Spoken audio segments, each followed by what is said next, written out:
Welcome back to another episode of 80's Wrestling, the podcast. The only show where face paint and skin-tight spandex is the mandatory dress code. My name is Jumping Jay, and I'm joined by the 10th wonder of the world, Mr. Tommy Fierro. Tommy, how you doing? The 10th wonder of the world. The 10th wonder of the world. How you doing today? I'm doing fantastic, man. We got a great show. I'm excited. You've had a busy week. What's going on in the cold, snowy state of New Jersey?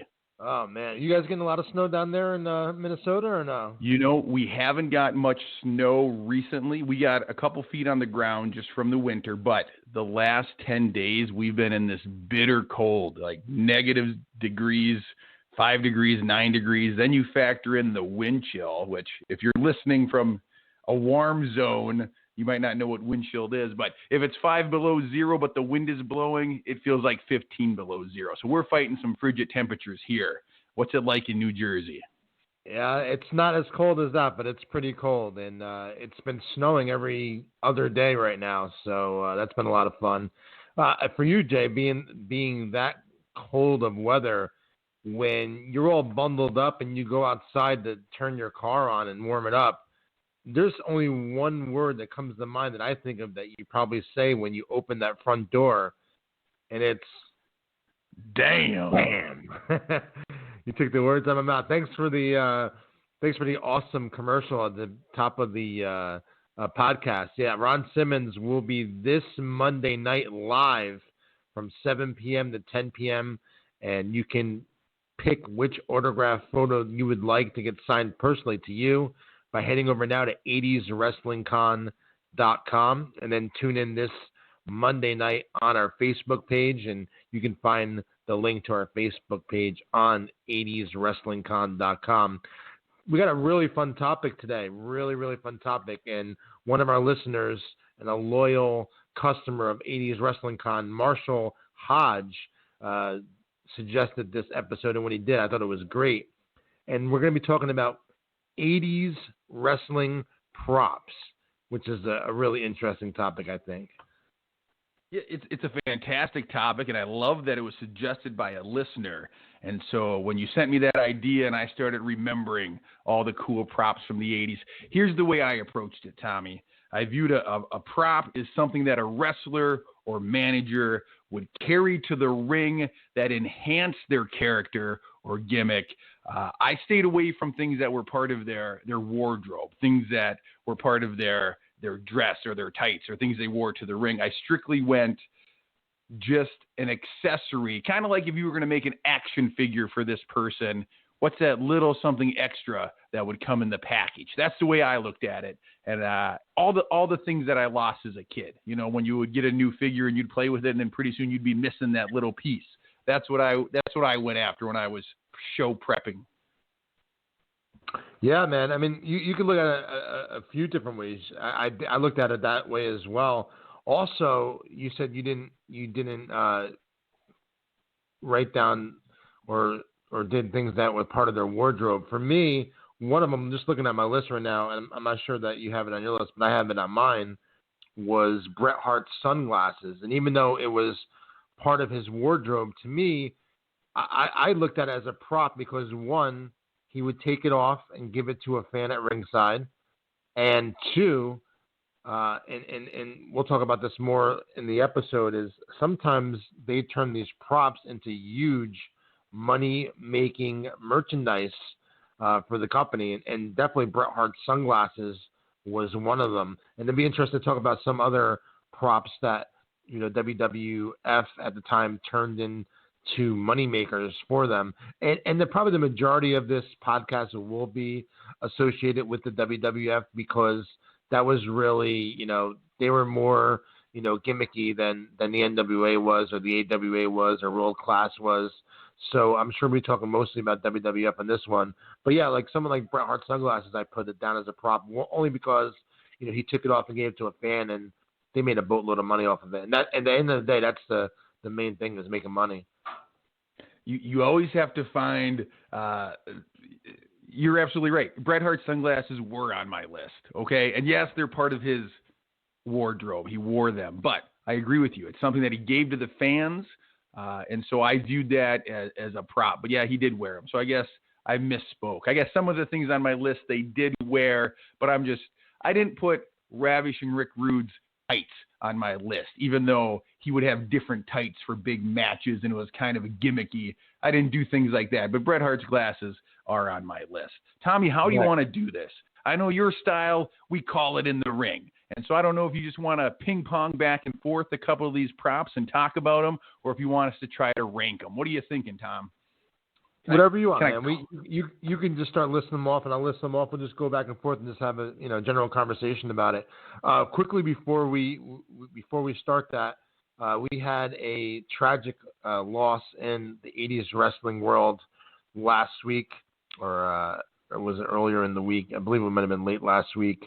The Natural, Butch Reed, passed away, and it stinks because one, it's just less and less of the 80s guys that are around, and so many of them have gone. And I was actually looking at bringing him in I was in the midst of trying to bring him in for a future virtual signing, and I thought it'd been a good idea to have Ron Simmons sign a bunch of Doom pictures this Monday and then save them for when Butch Reed came. He was someone I was actually looking into within the last couple of weeks. So another loss to the 80s wrestling world, and they're becoming less and less. And he was a great worker. I don't know if you saw some of his old Mid-South stuff, Jay. He was fantastic. He was a fantastic talent. As a singles career, as part of Doom, he was a tremendous talent. It's always sad when a wrestler that you grew up watching passes away. We kind of tend to remember these people in their prime as we remember watching them as kids. And so sometimes we forget that these people are aging and that they're having health issues. And so a lot of the times we think of these people as being immortal. So every time. And unfortunately, we're reminded often as wrestling fans that these heroes of ours are just human and that they do pass away. But yes, another tragic loss for the wrestling community for sure. I guess let's start off with, we're talking 80s wrestling props this week here on 80s Wrestling, the podcast. Let's start off with three ones that come to the top of my head. Is back then the WWF in the 80s would incorporate animals as part of a wrestler's act. And obviously the three that come to mind right now for me is Jake the Snake Roberts, Coco Beware, and the British Bulldog. So let's talk about Damien, Frankie, and Matilda. The animal prop is a good one because what kid doesn't love a pet, love seeing an animal accompany their favorite superstar to the ring? Now, as you get older, you start to realize that had to make travel ridiculously hard for these guys, okay? Bringing a snake, a bird, or a dog onto an airplane into a hotel room. So much respect for those guys for pouring that kind of dedication into their gimmick. But let's talk about them. Those are definitely probably the big three animals that you associate with pro wrestling in the 80s. All of them were fantastic. All of them fit the character. Let's start with Jake the Snake Roberts and Damien. What do you remember most about Damien, Tommy? Oh, man. I mean, that was probably one of, if not the, in my opinion, best prop ever for a wrestler. I mean, I remember as a kid just being petrified, especially when it was a hill when he brought that snake out. I'm not sure if it was Damien that bit Macho Man's arm. It might have been another snake at that point, but different snake. Yep. Yeah, but it's still the same concept. As I remember that as a kid, a Macho Man tied up to the ropes, and that snake just bit on the Macho Man's arm, and it's just hanging there. I mean, the visual of that, you would never, ever, ever see that on TV. in 2021, especially in the PG era.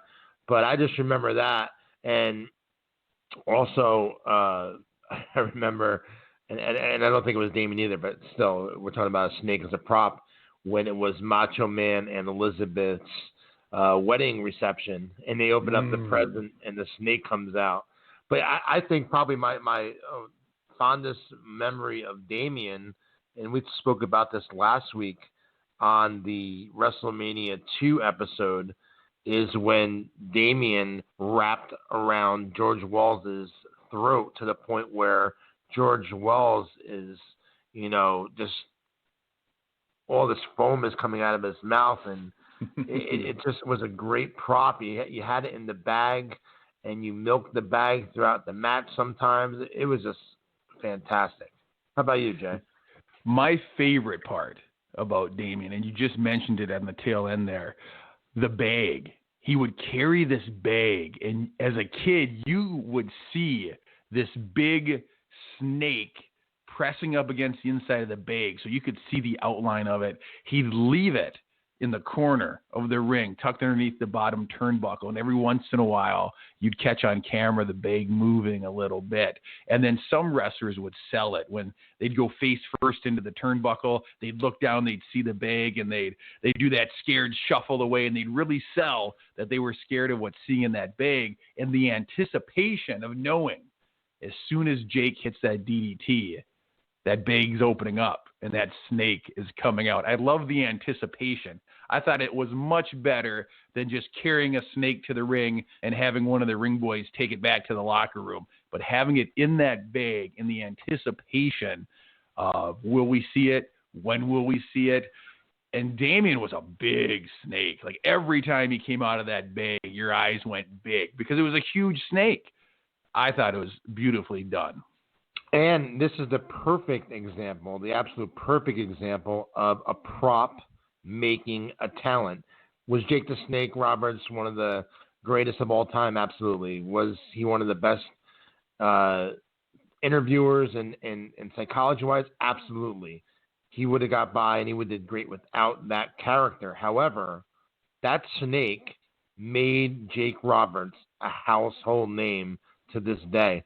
And I guess it's a good time to mention that we're actually having Jake Roberts as part of one of our virtual signings, a special Sunday edition on Sunday, March the 28th. Jake the Snake Roberts will be doing a virtual signing with us, and you can order your autograph photo now by heading over to 80'swrestlingcon.com.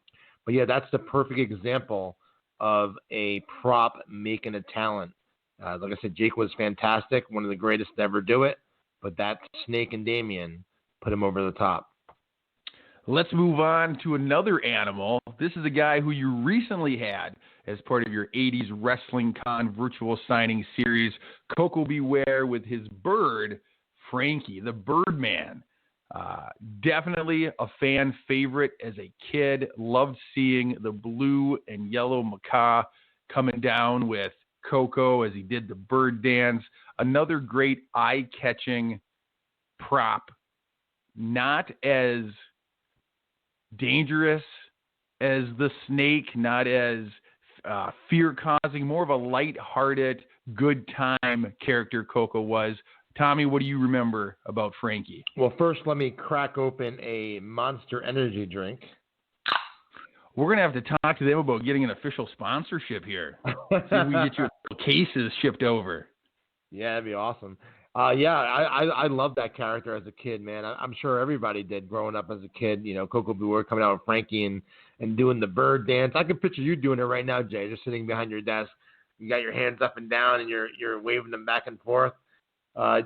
Again, here's another perfect example of a prop making a talent. Frankie totally made Coco Beware.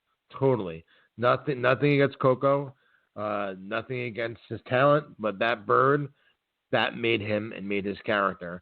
And like you said at the top of the show, what kid didn't love animals?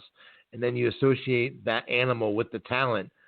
Perfect example again of a prop getting a talent over. And Coco, by the way, you mentioned we had him back in December for a virtual signing. He was fantastic.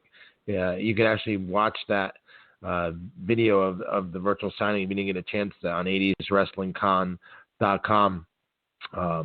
But yeah, talk about traveling. I don't know. Can you imagine just traveling all around the world? And back then, they were on the road every day and just traveling around with a bird all the time. Well, I read somewhere in an interview with Coco that he wasn't allowed to bring it overseas whenever they toured overseas. And so that he was always disappointed because fans would always ask him where Frankie was. But yeah, if you're driving or flying around the continental U.S. and you got to have a bird with you at all times, it has to make it interesting. And those first two, Jake the Snake and Coco Beware, both of those animals came as accessories to their LJN figures back in the 80s. And so that's how important those animals were to these guys' gimmicks. Absolutely. And last but certainly not least is Matilda, who was with Davey Boy Smith and the Dynamite Kid, the British Bulldogs. Again, as a kid, this is a no-brainer. What little kid didn't love a dog? And having Matilda with the British Bulldogs, again, I don't want to say it's a prop to get them over because they were so talented. They were so darn good. But I do, again, think that Matilda put them over the top as far as being the British Bulldogs. And the fondest memory for me of Matilda was when Haku and Tama and Bobby the Brain Heenan, they kidnapped Matilda. I mean, talk about an awesome angle, an awesome storyline, huh, Jay? That's what a prop should do. It should enhance your character, but it should also give something that can be part of a storyline or part of a rivalry. And that's a beautiful storyline there. Yeah, you kidnap Matilda, you're going to get a match with the Bulldogs. And so, no, I love that they did that. I think it fit perfectly. And if you call yourselves the Bulldogs, you should have a Bulldog at your side. Makes perfect sense. Well, I'll tell you, if someone kidnapped you, they'd have to have a match with me, that's for sure. The good news is, I don't think anybody driving down the street would take a look at me and say, we got to have that guy in our crew. I don't think I'd be bothered too much.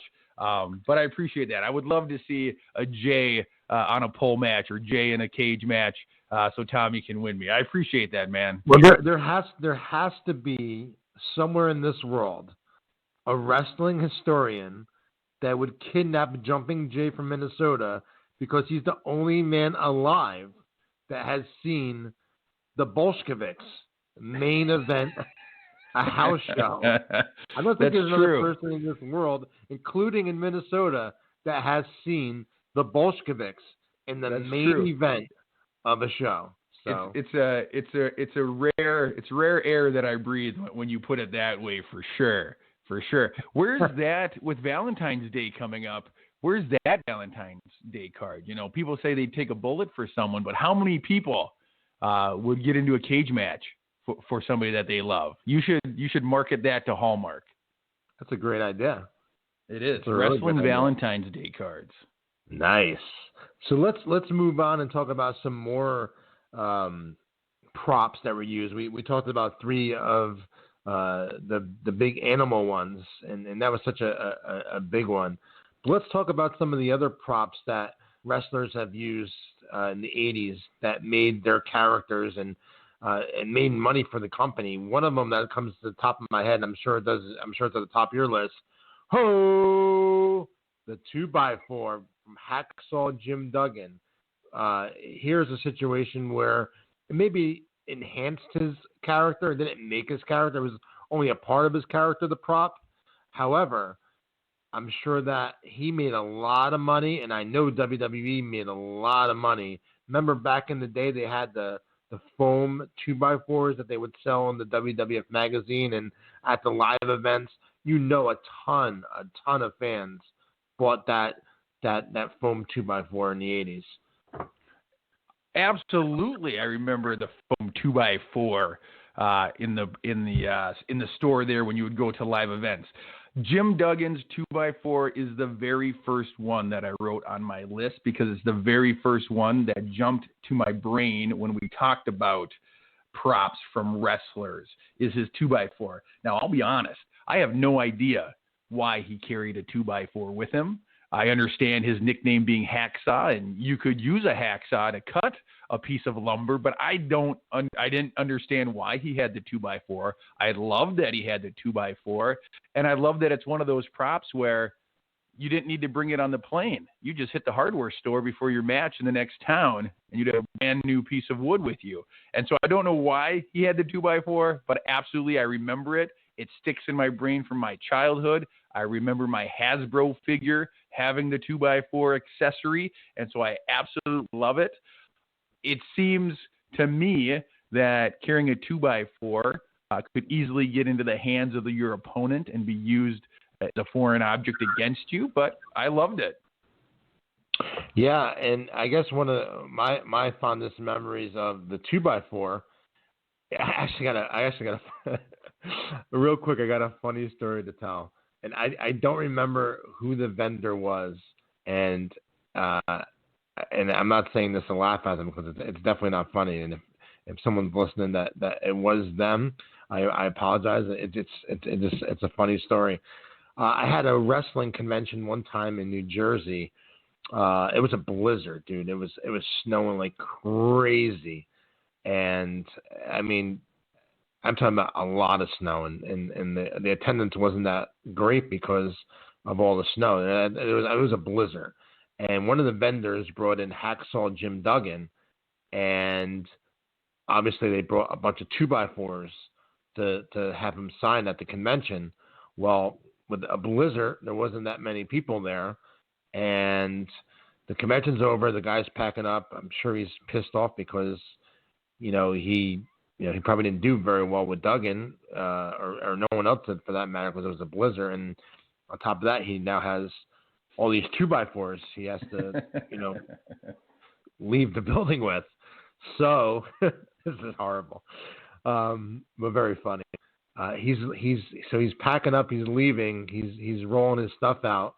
Now my parents are back in the day. My parents had always worked the front door for all my conventions, and my mom's sitting there, and the guy's rolling past with all these 2x4s, and my mom laughs. She goes, "I hope you have a fireplace." Oh my God! First of all, if that was me, I would have freaking flipped out. That I already lost my shirt. And now this lady's laughing at me because I have all these 2x4s. I mean, looking back at it, it's so freaking funny.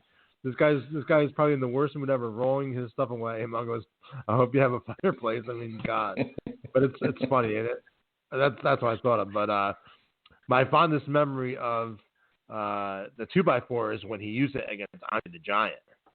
Mm.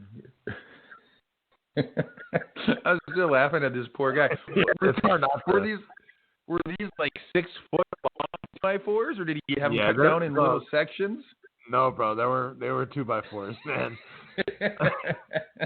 Just imagine just losing your shirt, and then I can laugh because I probably lost my shirt that day too with all the talent I brought in, but just imagine just like you have to bring all these 2x4s back to your car, and then some lady laughs. Did he have Duggan pre-sign them, or were they unsigned? Just if he was smart, he did. I would have. I don't know, but all I remember is my mom saying that, and I just could have crawled in a ball and hid somewhere because I was so embarrassed. But years later, it's very, very funny. Somewhere there is a kid who grew up with a treehouse built completely out of Jim Duggan autographed 2x4s in that guy's backyard. So good for that kid. But yeah, Jim Duggan against Andre the Giant uses the 2x4 is the great equalizer. It seems funny to me that refs and things were okay with these guys bringing a weapon to the ring. But yeah, you bring a prop that can be used as a weapon, and it'll help you chop down giants. It will. Absolutely. So yeah, that's another one that, like you said, was definitely on the top of my list as one of the best props used by talent. Another one that I thought of right away, and I'm sure you did as well, was Big Boss Man's Nightstick. Absolutely. Right there at the top of my list, Big Boss Man's Nightstick. He's a police officer. It makes sense that he would carry a nightstick with him. I thought it went with his character perfectly. I thought that his ability to handle it, he could twist it in his hands. He could do all sorts of cool moves with it. So he obviously practiced with it. I think that's one of those things that really took that character, which is already a cool, iconic character, but it gave it that little something extra. And again, you had that accessory for action figures. Did they sell foam nightsticks like they did with Duggans 2x4? They did. There you go, another marketing move. So, and I feel like Vince was excellent at that, always thinking about what's that little something extra we could do that would help a character, but would also bring money in, like you said. Yeah, and I remember for me, that's the big thing is marketing these props into merchandise that fans can buy. I know that we didn't mention it. Matilda, they had a stuffed Matilda doll, and I don't think they did for Frankie though. If I could be wrong, but I don't remember being a stuffed animal Frankie. I know there was a stuffed animal Matilda, but I don't think there was one for Frankie. Was there? Not that I remember. Wouldn't surprise me if there was, but like I said, I don't remember it. Or Damien. I don't think there was one for Damien either. So that's definitely, they lost out on a lot of money there because, you know, as a kid watching it, who doesn't want a stuffed animal, especially if it's of you know, their favorite wrestlers' animal. So I think that they could have. I could be mistaken about Damien, but I don't remember there being one of Damien or Frankie as far as stuffed animals go. I know for Matilda there definitely was. I think they had a rubber Damien that came in a bag. Yeah, I know that. I'm talking about like a stuffed animal though. Like right. I don't think they had plush version. They didn't have a cute and cuddly Damien. No. Cute and cuddly. Right. Another prop that comes to mind, obviously at the top of the list, and it was part of his gimmick. So I don't want to say this prop made his gimmick, but it kind of did because it was his character, was Brutus Beefcake Scissors. The giant pair, the shears, the hedge clippers. Those things were awesome. He had the tiny barber's pair that he would use to actually do the clipping, but when he would cut and strut with that giant pair of shears, yeah, it completed that character. You needed a barber to have scissors, and you needed a pair of scissors that people could see sitting, 15 rows back. And so I think that was awesome. And I love that they included that in the Hasbro figure. It came with a pair of those shears. And so, yeah, it didn't make the character, like you said, but definitely that little something extra that put it over the top. Well, and also you talked about when Jake Roberts hit that DDT, the people just couldn't wait for Damien to come out of that bag. Same thing after the sleeper hold, and the people couldn't wait for someone to get their hair cut after the match. Absolutely. When that sleeper went on and that wrestler was fighting it, but you could see him drifting, you knew it was haircutting time. And no, what great sports to be willing to get their hair cut after a match with the barber. But yeah, it's one of those things as a kid that caught your attention. If a Brutus the Barber Beefcake match was on TV, you didn't get up to go to the bathroom. If your mom called you into the kitchen, you tried to delay as much as you could because you didn't want to miss the haircut at the end of the match. And so, again, beautiful the way they did stuff like that to keep people glued to the television set. Cutting and strutting, brother. Cutting and strutting. What a dangerous prop, though, if you think about it. A giant, sharp pair of scissors. Talk about dangerous, but I don't think the big shears were ever used on anybody that I can remember. Are you ready for an even more scarier one, Jay? How can you or anyone else forget about Betsy? I texted Jay early this morning. I said, listen, I'm looking forward to the episode today, but I have props on Ron Bass's Betsy. If you remember Betsy, and because you just mentioned Brutus Beefcake, doesn't make me think of Betsy. I remember it. I should have had a bullwhip sound effect queued up. But yeah, great prop. But you did call dibs, and so I'll let you talk a little bit about Ron Bass's Betsy. There's not really much to say about Betsy other than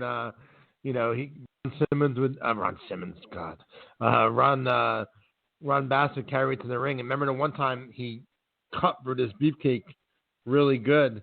That wasn't with Betsy. That was with what was that with? Was that a cowbell on a rope? No, it wasn't. It was connected to Betsy, I think.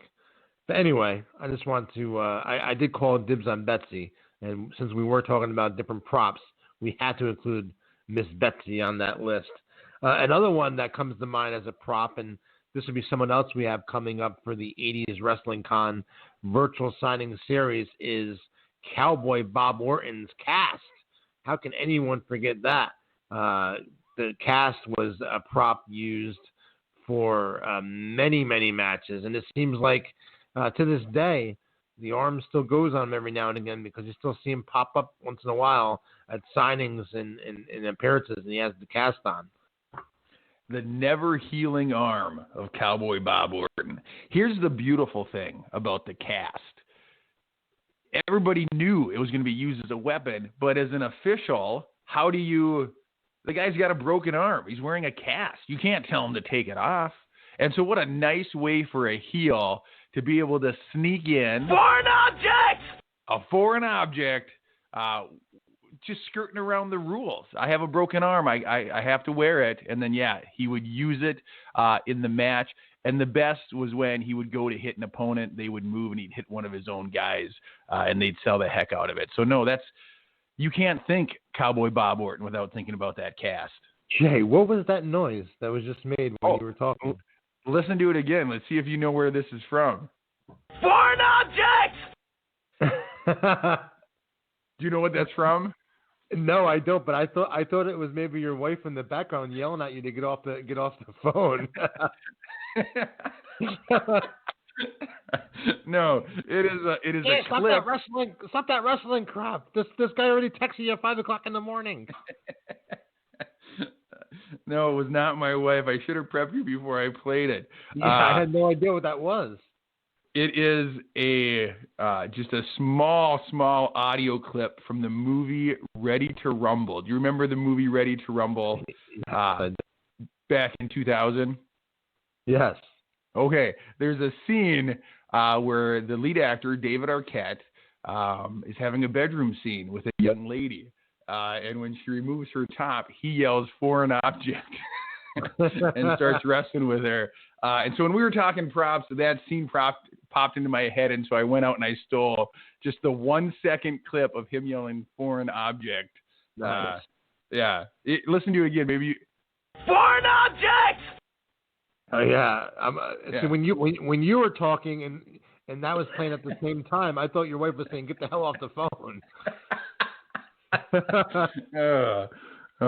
My wife does do a mean David Arquette impression, but hey, let's talk about another prop, another big one that was used to win many matches for the Hart Foundation was Jimmy Hart's Megaphone. Jimmy Hart's Megaphone. What an iconic prop. Managers tended to have something to carry to the ring. We could name 5 or 6 managers off the top of our head that carried something to the ring. But the mouth of the South having a megaphone was such a perfect fit. And what a prop, because he could use it to talk into to annoy the heck out of you. He could toss it into the ring, and their opponent and his wrestlers could use it against their opponents. I loved the megaphone. And again, that's one of those props that would come with the action figures, the first line of action figures, LJN. Jimmy Hart had the megaphone molded into his hand. And so, no, iconic prop for sure. And while we're at it, we might as well you're talking about managers, you might as well mention, Mr. Fuji, and you can mention Freddie Blassie as well, because they both had canes that they used for the matches.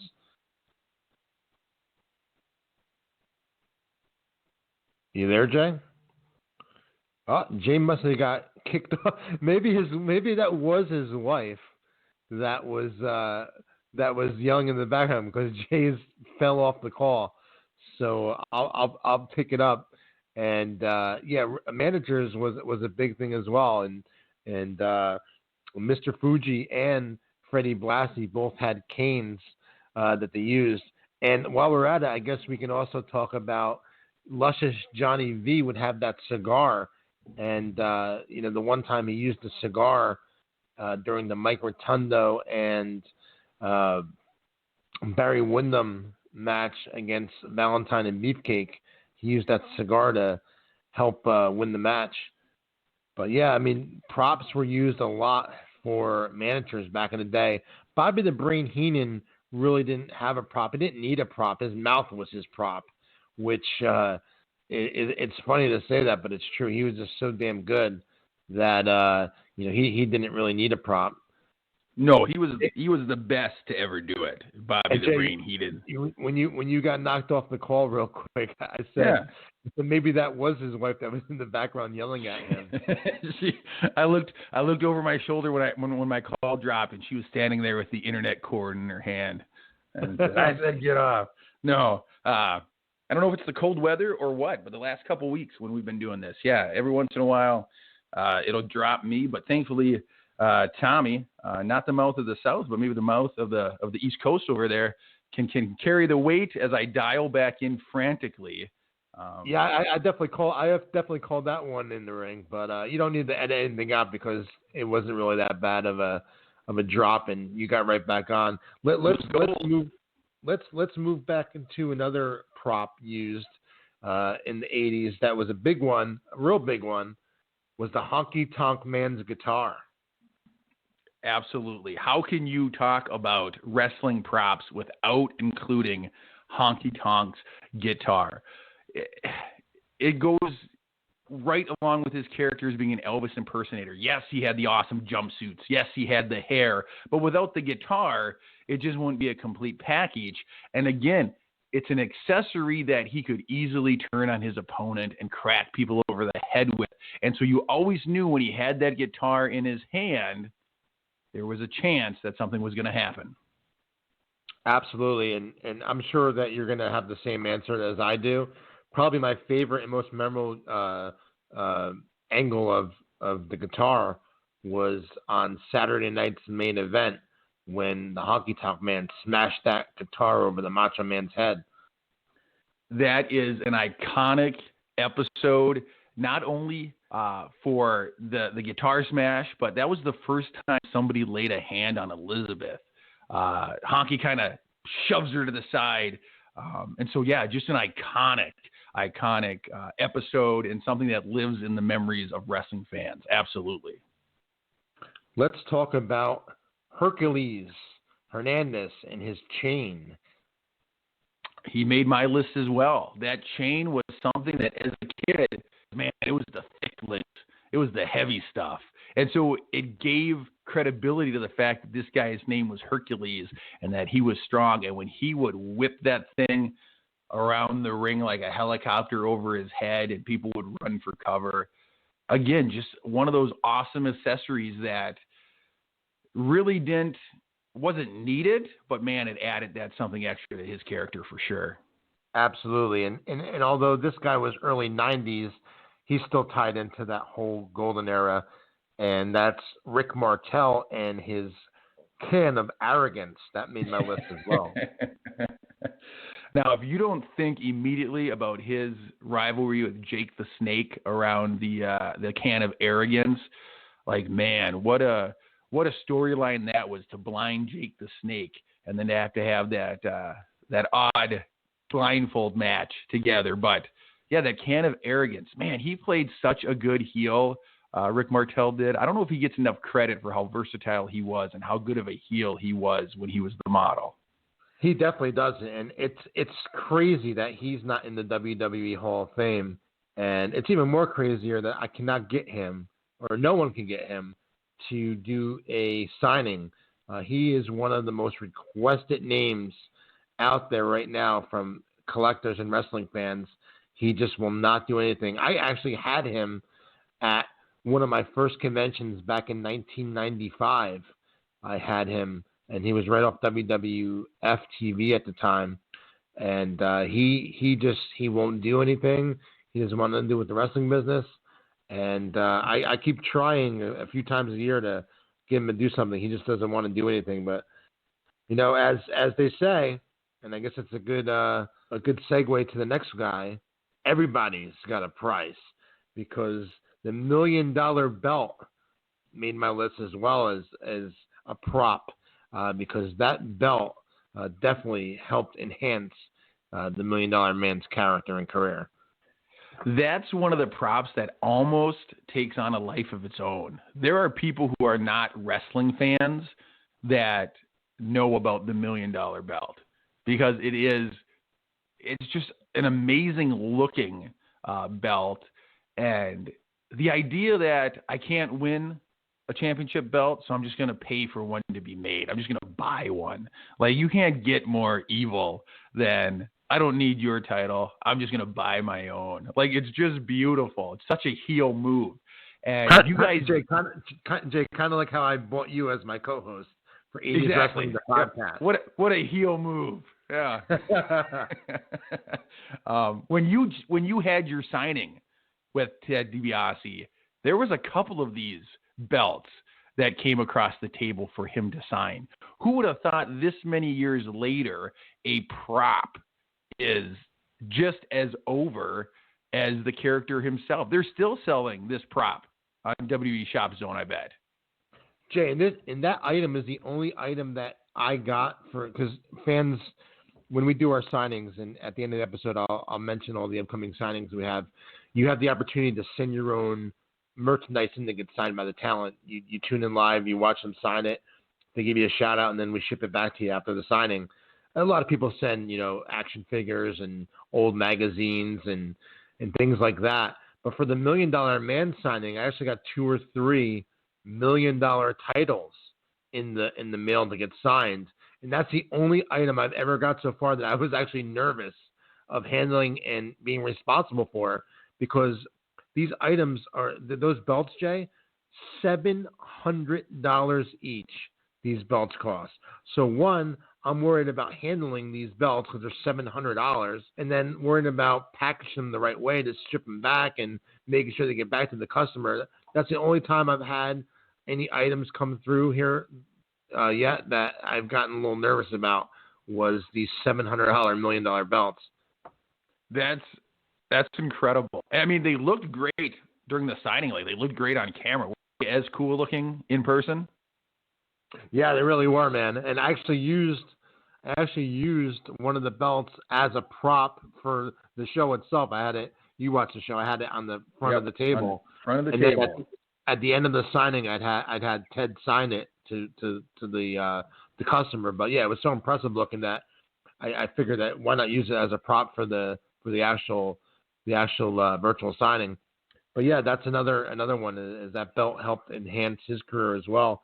And another name and another prop that we didn't mention yet that I'd like to mention, it actually could be for a few different characters, was the gimmick of the King. And you had the crown. The crown is on my list for props, whether it was Hacksaw King Duggan, or was it King Haku, or was it King Harley Race. The King crown has made my props list. How about you, Jay? It did make my props list. I have Harley Race, I have Haku, I have Jerry the King Lawler, but the person that I think did the most in the WWF with the title The King would have to be Randy Savage. When he turned heel, absolutely, and he had that gorgeous giant gold crown with the purple stone in it with the word macho across the front of it. How cool was that? Yeah, really cool, man. Very, very cool. And then another prop I wanted to mention, since we just talked about Macho Man, you just mentioned, was his brother, Lanny Poffo. And he had a Frisbee that he would throw into the audience. Now, check this out, Jay. 2 stories that I want to tell you real quick tied into one.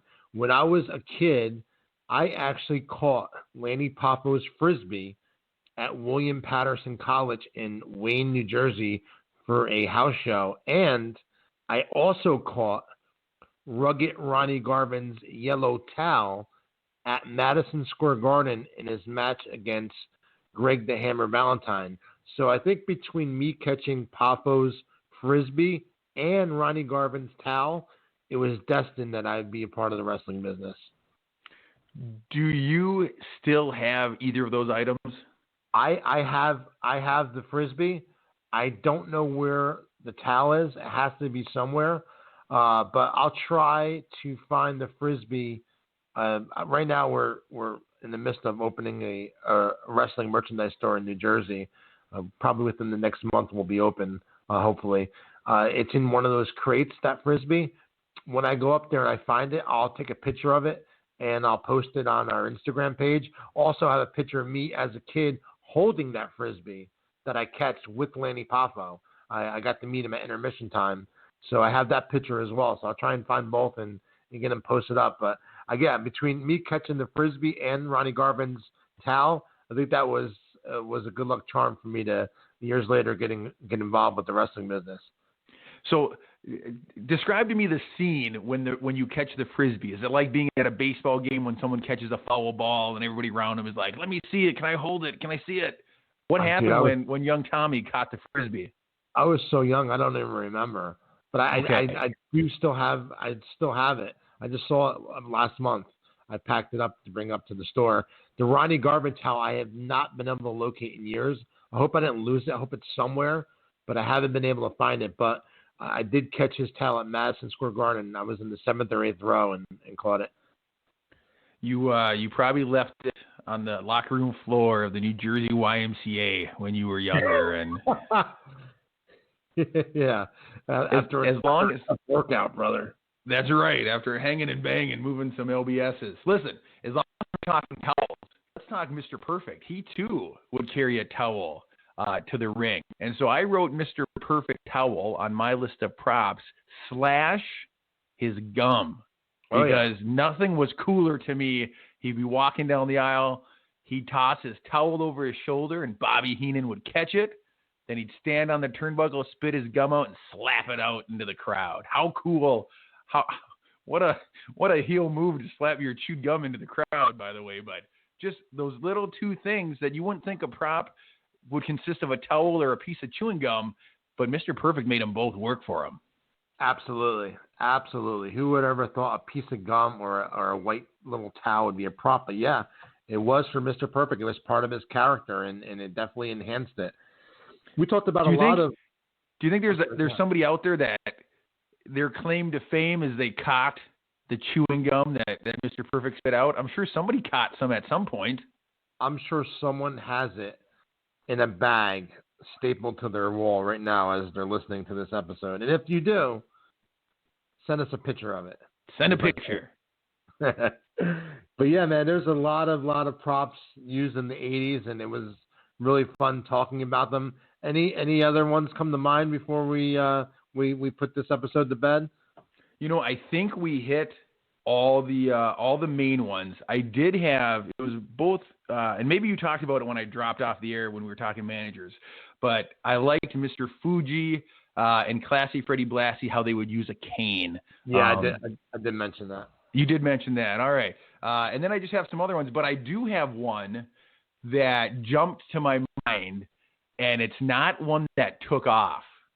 Do you remember when Hulk Hogan wore the Hulkster helmet and they tried to get that to take off as a prop? Yes. Man. That's the first.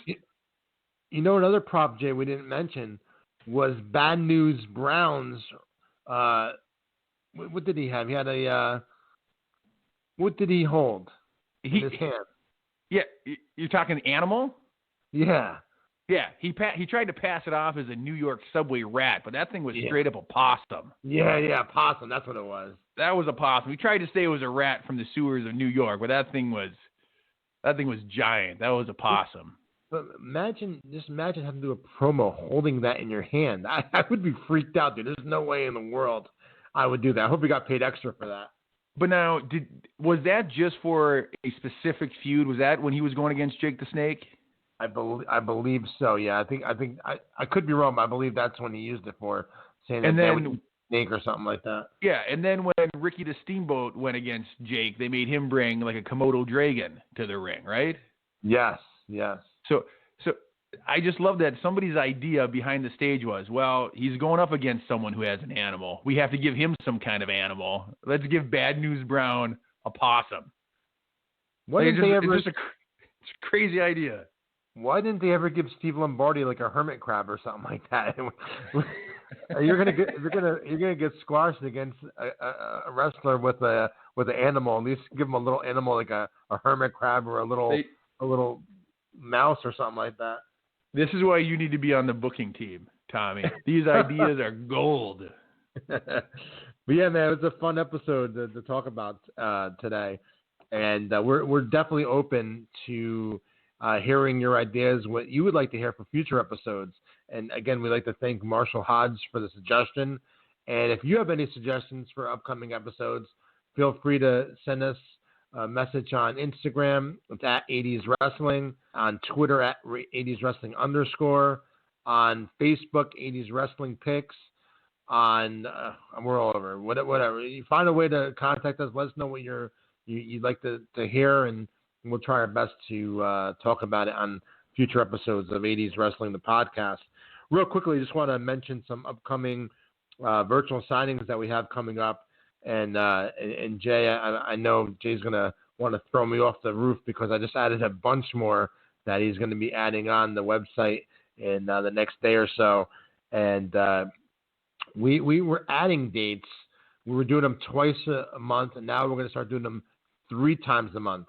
Now, obviously, if you're doing them 3 times a month, every month, you're going to run out of 80s guys, right, Jay? So what I thought of to continue this, and a lot of fans do ask for guys from the 90s or the 2000s or even current guys, is we're going to rebrand this whole concept and call it the Monday Night Virtual.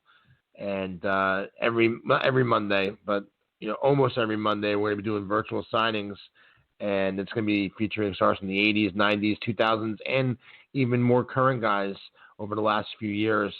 And we're going to really kick off the concept with our first non-80s guests, which will be on Monday, April 19th, for Extreme Virtual Signing. We're going to have not 1, not 2, 3, 4, but 5 former ECW superstars on the first actual installment of Monday Night Virtual, featuring Shane Douglas, Jerry Lynn, Too Cold Scorpio, Mikey Whipwreck, and Simon Diamond, Jay. That's how we're going to kick it off. What a way to kick it off with an extreme signing, some fantastic ECW legends.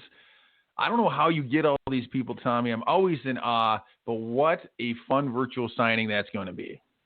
Yeah, man, I'm looking forward to that. And real quick, just to run off some of the 80s ones coming up this Monday, obviously, is Ron Simmons. February 22nd, we have the Powers of Pain. March 8th is Wendy Richter. March 22nd, doubleheader, Cowboy Bob Orton and Craig DeGeorge. April the 26th, we have Stan Hansen. May 24th, we have Nikita Koloff. May 10th is Ken Patera. June 7th, the Rock and Roll Express. June 21st, the Head Shrinkers. Now, I want to add and mention new signings that we have that are non-80s guys. We mentioned April 19th is the Extreme Virtual Signing.